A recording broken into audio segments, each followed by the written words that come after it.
आज हम बात करने वाले हैं बुरे वक़्त के ऊपर।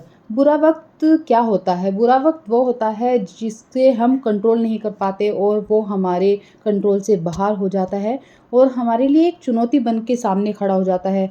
हम उसके सामने कमज़ोर पड़ जाते हैं, जैसे कि हम चिंता करने लगते हैं, बहुत ज़्यादा टेंशन लेने लग जाते हैं किसी भी बात को लेकर। अगर हम सही ढंग से काम करें या सही ढंग से सोचें तो हम हर बुरी जो भी हमारा बुरा वक़्त है हम उसको टाल सकते हैं। बुरा वक़्त हमेशा हमें कुछ न कुछ नया सिखा के जाता है और मेरा तो यही मानना है कि बहुत ज़्यादा मजबूत भी बना जाता है। जब मैं शादी होके आई थी ना, तो यहाँ पर मेरी जॉइंट फैमिली थी, बहुत सारे लोग थे, तो मुझे लगता था कि मैं इन सब के साथ कैसे रह पाऊँगी, इनके बीच में कैसे रह पाऊँगी। लेकिन मैंने सबके दिलों में अपने लिए एक जगह बनाई, घर में एक जगह बनाई, क्योंकि मैंने उसको नेगेटिव में नहीं लेके गई, मैं उसको पॉज़िटिव में लेके गई कि इतने सारे परिवार के साथ मुझे रहना है और खुशी से रहना है। मैंने हर पल को बड़ी खुशी के साथ जिया है। तो ये हमारे हाथ में होता है बुरे वक़्त को टालना। जब भी मैं किचन के अंदर सुबह के टाइम आती हूँ, तो मैं यहाँ पर मंत्र चला देती हूँ, क्योंकि सुबह के टाइम अगर मंत्र चलते रहते हैं, तो हमें सोचने का भी टाइम नहीं मिलता है और हम भी साथ-साथ मंत्र बोलते रहते हैं और इसका प्रभाव हमारे खाने में भी जाता है और हमारे परिवार इस खाने को खाता है, तो उनके अंदर भी एक अच्छी-सी वाइब्स आती है।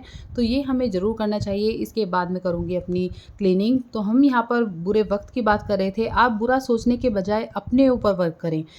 कुछ भी सोचने के बजाय आप जो भी आपको काम आता है आप उसमें लग जाएँ। जैसे कि अपने घर को ऑर्गेनाइज़ करें और अपने कमरे को ऑर्गेनाइज़ करें, अपना कुछ भी जो भी आपको आता है, जैसे ही आप इस काम में लग जाते हैं तो आप सोचना भी थोड़ा कम कर देंगे और इससे आपकी हेल्थ भी सही रहेगी और देखते ही देखते कुछ दिन में सब कुछ अच्छा लगने लगेगा। ये मैंने भी आज़माया है और आप भी ज़रूर इसको करके देखना।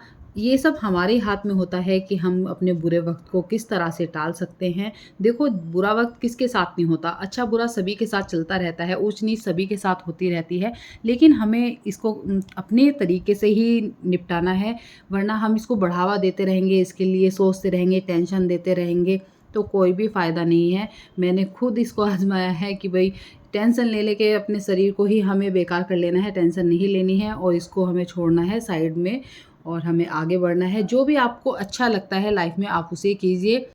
अगर आप अपने अंदर थोड़ा-सा भी चेंज करना चाहते हैं, तो आपको कुछ बातों का ध्यान रखना पड़ेगा। जैसे कि जो लोग नेगेटिव बातें करते हैं, सबसे पहले आपको उनका साथ छोड़ना पड़ेगा और जिन लोगों को देखकर आपको नेगेटिव महसूस होता है, नेगेटिविटी आती है, उन लोगों का साथ आपको छोड़ना पड़ेगा। जैसे कि मैं आपको एक बात बताती हूँ, जब हम हॉस्पिटल में जाते हैं और वहाँ से आने के बाद हमारे माइंड में हॉस्पिटल ही घूमता रहता है और वहाँ के मरीज़ घूमते रहते हैं, वही उल्टी-सीधी बातें घूमती रहती हैं। और अगर हम मंदिर में जाते हैं तो हमारे मन में भजन चलते रहते हैं, भगवान की तस्वीर हमारी आँखों के सामने आती रहती है। मेरा कहने का मतलब ये है कि हमारी जैसी संगत होती है वैसी ही हमारी रंगत हो जाती है। उसी प्रकार से मैं आपको ये बताना चाहती हूँ कि हमें नेगेटिव लोगों का साथ इसलिए छोड़ देना चाहिए, अगर वो हमारे माइंड में नेगेटिव बातें घुसाते रहेंगे तो हम नेगेटिव ही सोचने लगेंगे और हमारा बुरा वक़्त शुरू हो जाएगा। यहाँ पर मैंने ये मिक्स आटा बनवाया हुआ है, क्योंकि बच्चे इस आटे की रोटी नहीं खाते हैं, थोड़ी-सी टाइट बनती है, लेकिन मैं क्या करती हूँ, थोड़ा-सा आटा गेहूँ के आटे में मिलाकर बच्चों को रोटी बना के दे देती हूँ। उनको पता भी नहीं चलता है और उनको हेल्दी खाना भी मिल जाता है। भिंडी मेरी बन के तैयार हो गई थी। मैंने साइड में सोचा कि मैं यहाँ पर मिर्च और करौंदे छोक देती हूँ, काफ़ी टेस्टी लगते हैं क्योंकि करौंदे खट्टे होते हैं और ये मिर्च में डल के, प्याज़ में डल के काफ़ी टेस्टी हो जाते हैं। तो यहाँ पर मैं ये बना रही हूँ अपना। तो मैंने अभी आपको बताया अच्छी आदतों के बारे में। नेगेटिव लोगों से हमें दूर रहना है और नेगेटिव हमें नहीं सोचना है, क्योंकि नेगेटिव सोचने की वजह से ही हम बुरा सोचने लगते हैं, लोगों के बुरे बन जाते हैं। हम बोलने से पहले फिर कुछ सोचते नहीं हैं, किसी को कुछ भी बोल देते हैं। तो यही होता है हमारा बुरा वक़्त, अच्छा वक़्त। और यहाँ पर देखिए मेरी करौंदे वाली मिर्च भी बन के तैयार हो गई है और अब त्योहार आने वाले हैं, बहुत सारे फेस्टिवल शुरू हो जाएँगे हमारे। यहाँ पर लगातार ही अब तो त्योहार ही त्योहार हैं, तो हमें उसकी भी तैयारी करनी है। तो इसी के साथ मैं आपको दिखाती हूँ कि मैंने नवरात्रों के लिए बहुत सारी साड़ियाँ निकाल ली हैं। 9 दिन मुझे कौन-कौन से कलर पहनने हैं, तो मैंने यहाँ पर अपनी साड़ियाँ निकाल के रख ली हैं। जो हमारा पहला नवरात्रा होता है उसमें हमें पीले कलर की साड़ी पहननी होती है, दूसरे में हमें ग्रीन कलर के कपड़े पहनने होते हैं और तीसरे में हमें पहनने होते हैं भूरे रंग के कपड़े।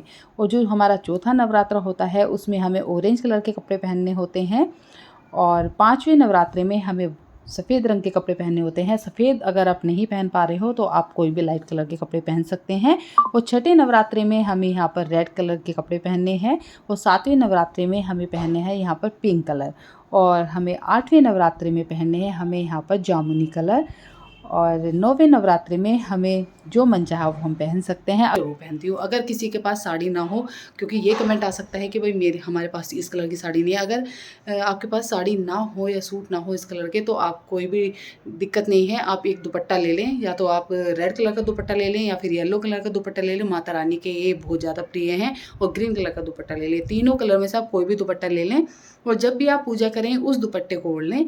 और 9 के 9 दिन आपको वही दुपट्टा ओढ़ना है पूजा के समय, और फिर उसको वहीं पे ही आपको तय बना के रख देना है। अगले दिन फिर आपको ओढ़ लेना है। तो आप ये भी नियम कर सकते हैं अपनी पूजा में। तो ऐसे ही मैं अपने नवरात्रे मनाती हूँ। और थोड़ी थोड़ी शुरुआत मैंने कर दी है अपने फेस्टिवल की, क्योंकि सारे फेस्टिवल लगातार आ रहे हैं। दिवाली की भी शुरुआत कर दी है और घर में अब सफाई भी शुरू हो जाएगी करनी सभी जगह की। तो मैंने पहले से ही शुरुआत कर दी है अपने सारे काम को थोड़ा थोड़ा करके निपटाने की। और यहाँ पर शुरुआत कर दी है मैंने अपने मंदिर वाले कमरे से, क्योंकि इस वाले कमरे में ना हमारा सारा कलर गंदा हो गया था, बहुत ज़्यादा ख़राब हो रखा था। और ये जो ट्री मैंने बनाया था इसे भी देखते देखते बच्चे बोर हो रहे थे, तो मैंने सोचा चलो कलर ही चेंज करा देते हैं। तो मैंने पूरे ही रूम में ऑफ वाइट कलर करा दिया है। और हमारी एक वॉल बहुत ज़्यादा सीलन की वजह से ख़राब हो गई थी।